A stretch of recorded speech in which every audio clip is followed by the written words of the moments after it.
क्या आपने कभी सोचा है कि भविष्य में क्या होगा? हिंदू धर्म में भगवान विष्णु के 10वें और अंतिम अवतार कल्कि के आगमन की भविष्यवाणी की गई है। लेकिन क्या वास्तव में कल्कि का जन्म 2025 में होगा? आइए इस रोचक विषय पर गहराई से चर्चा करें। हिंदू शास्त्रों में कल्कि अवतार का वर्णन एक ऐसे योद्धा के रूप में किया गया है जो कलयुग के अंत में अधर्म का नाश करने और धर्म की स्थापना के लिए प्रकट होंगे। पुराणों में कहा गया है कि वे एक सफेद घोड़े पर सवार होकर आएंगे और उनके हाथ में एक चमकती तलवार होगी। लेकिन 2025 की तारीख कहां से आई?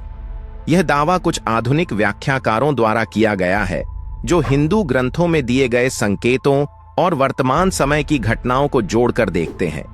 हालांकि यह महत्वपूर्ण है कि हम समझें कि प्राचीन हिंदू ग्रंथों में कोई विशिष्ट तिथि नहीं दी गई है। वास्तव में हिंदू धर्म में समय को एक चक्रीय प्रक्रिया के रूप में देखा जाता है।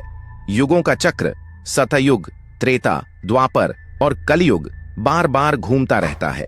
इस दृष्टिकोण से कल्कि का आगमन एक निश्चित तारीख की बजाय एक आध्यात्मिक अवस्था का प्रतीक हो सकता है।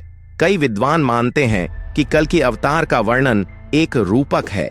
यह हमें याद दिलाता है कि हर व्यक्ति के भीतर बुराई पर विजय पाने और सत्य का मार्ग अपनाने की क्षमता है।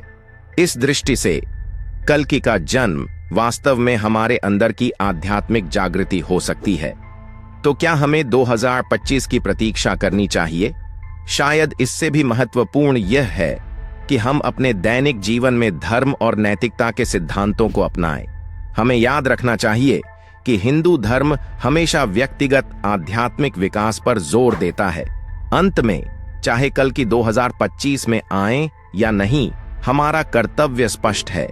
हमें अपने कर्मों के माध्यम से धर्म की रक्षा करनी चाहिए, दूसरों की सेवा करनी चाहिए और अपने भीतर की आध्यात्मिक शक्ति को जगाना चाहिए, क्योंकि सच्चे अर्थों में प्रत्येक व्यक्ति अपने जीवन में कल्कि बन सकता है, अंधकार पर प्रकाश की विजय का प्रतीक।